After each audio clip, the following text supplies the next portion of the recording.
বেশ হয়ে গেছে তো। নতুন বৌমা আর কল্যাণী মা, তোমরা দুজনে ঘর দুটো এর উপরে বসাও।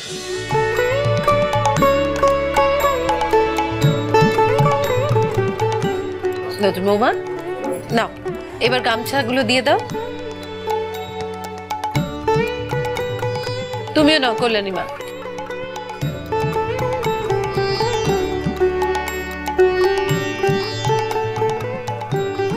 এবার কি হবে গো ঠাম্মা?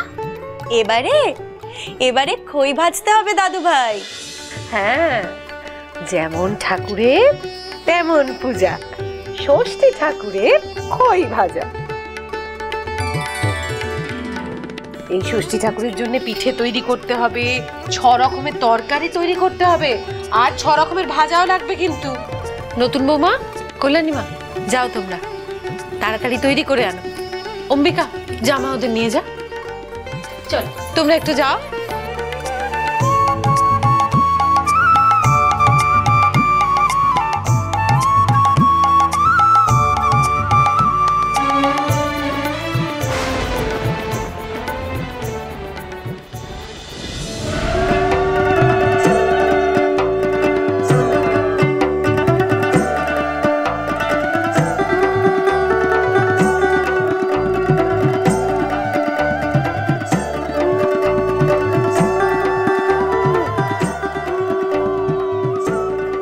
হে দেবী জগন্মাতা, জগৎকে আনন্দ দানকারী দেবী ষষ্ঠী,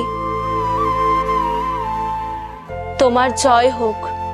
তুমি প্রসন্ন হও মা, আমাদের সন্তানদের সুস্থ রেখো, রোগ ব্যাধি থেকে দূরে রেখো, সমস্ত বিপদের হাত থেকে রক্ষা করো তাদের।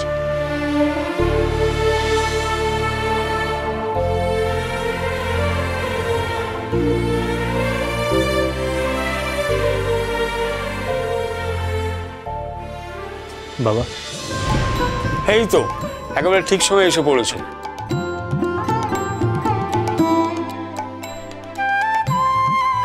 আমি চাই আমার 2 নাতির নামকরণ রামপ্রসাদই করুক। আমি? হ্যাঁ, এটাই আমার ইচ্ছে বাবা। কিন্তু বাবা, তুমি থাকতে আমি? রামপ্রসাদ বড়দের কথা অমান্য করতে নেই। তোমার আর বিশ্বনাথের ছেলের নামকরণ তুমিই করো। আচ্ছা বেশ।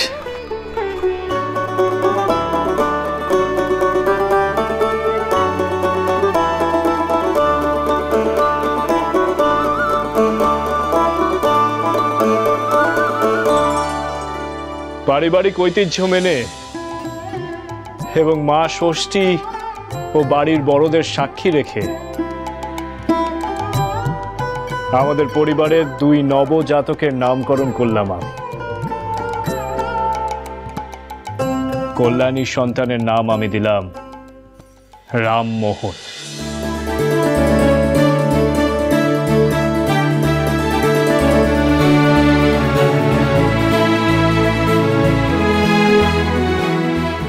বাহ মিস্তা, খুব সুন্দর নাম দিয়েছে তো,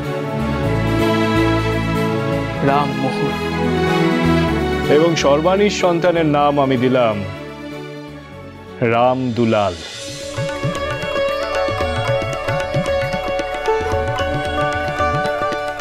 বাহ, ভারী সুন্দর নাম হয়েছে। রামহরির 2 ভাই, রামমোহন আর রামদুলাল।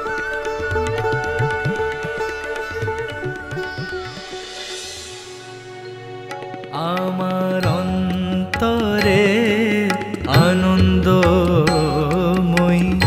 অন্তরে আনন্দময়ী, সদা করিতেছেন কেলি, অন্তরে আনন্দময়ী।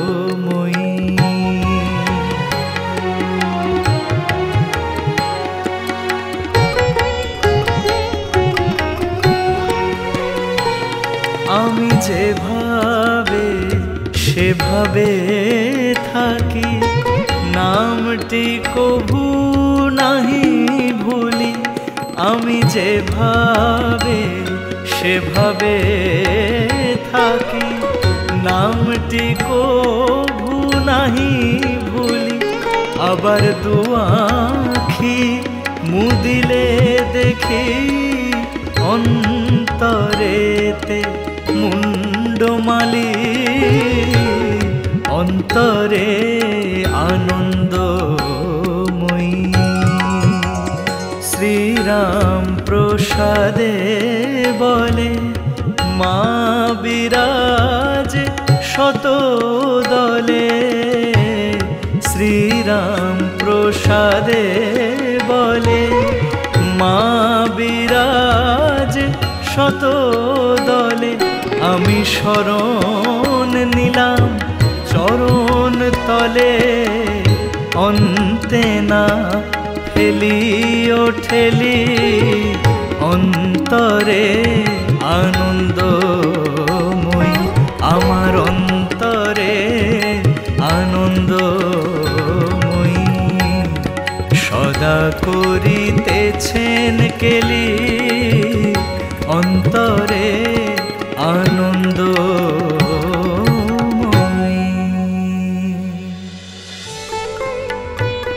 মা, মারে জয় মা, জয় মা কালী, কালী কালী পাপহারিণী মা গো।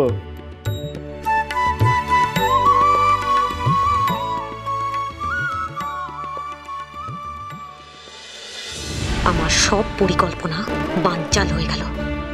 শুধুমাত্র ভাগ্যের জোরে বেঁচে গেল কল্যাণীর ছেলে। এই মেজো ঠাকুরপো তার ছেলেকে আমার বাঁচিয়ে ফিরিয়ে আনলো। বাচ্চা বদল করেও তো সুবিধে করতে পারলাম না। যাই হোক, হাল ছাড়লে তো চলবে না আমার। যেভাবেই হোক কল্যাণীর ছেলের একটা ব্যবস্থা আমায় করতেই হবে। লবঙ্গর ঝাঁঝ এখনো মরেনি।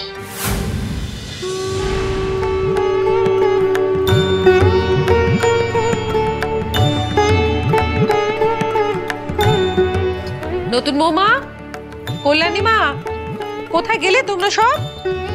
কোনো একজনকে আসতে হবে তো। এদিকে মা ষষ্ঠীর পুজো, সন্ধ্যেবেলার কিছু নিয়ম কানুন আছে, সেগুলো সারতে হবে যে। এই তো ভালো মা, চলে এসেছি আমি। বলুন কি করতে হবে? মা ষষ্ঠীকে এবার তো শয়ন দিতে হবে। তার আগে ওনাকে ফুল, পিঠে আর খই ভাজা দিতে হবে। আচ্ছা ভালো মা, আমি তাহলে মা ষষ্ঠীকে শয়ন দিতে যাচ্ছি।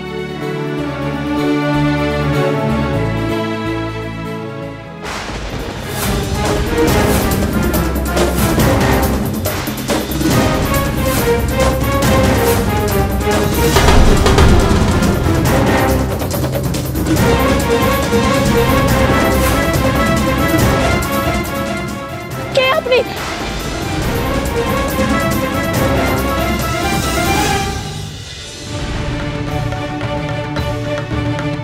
কি হলো? কি হয়েছে সর্বাণী? কাকে দেখলেন আপনি? আমি আমি এখানে একজনকে দেখলাম। আমি তাকে স্পষ্ট দেখতে পেলাম, এখানেই ছিল সে। এখানে? কই, এখানে তো কেউ ছিল না। আমরা তো সবাই এখানেই দাঁড়িয়ে আছি, আমরা তো কাউকে দেখতে পাইনি। আমার মনে হয় যে আপনি বোধহয় ভুল দেখেছেন। আমি আমি ভুল দেখলাম? এতটা ভুল হলো আমার? আমি যেন পরিষ্কার দেখলাম এক কাপালিক ভয়ঙ্কর চোখে তাকিয়ে আছে আমার আর রামদুলালের দিকে। এতটা আমার ভুল হলো কি করে? নতুন বৌমা, কি হলো নতুন বৌমা? তুমি কি দেখে ভয় পেলে বলো তো? কি জানি ভালো মা, এ হয়তো আমার মনের ভুল ছিল। আমি মা ষষ্ঠীকে শয়ন দিতে যাচ্ছি। হ্যাঁ, সন্ধে সন্ধে সব কাজ সেরে নেওয়াই ভালো। তুমি একটা কাজ করো, তুমি আগে ঠাকুর ঘরে যাও, গিয়ে দেখবে যে ওখানে রেকাবিতে না পিঠে আর খই ভাজা রাখা আছে। কেমন? আচ্ছা ভালো মা, আমি নিয়ে আসছি। এই যা। কি হলো ভালো মা? সাজিতে তো দেখছি একটা ফুল নেই। শয়ন দেওয়ার সময় তো মাকে একটু ফুলও দিতে হয়। কি যে করি। এই আর এমন কি, আমি এক্ষুনি বাগান থেকে ফুল তুলে নিয়ে আসছি, আপনি তো চিন্তা করবেন না। না না সর্বাণী, আপনি বরং থাকুন, আমি যাচ্ছি। না না, আপনারা গল্প করুন না, আমি এই যাবার আর এই আসবো।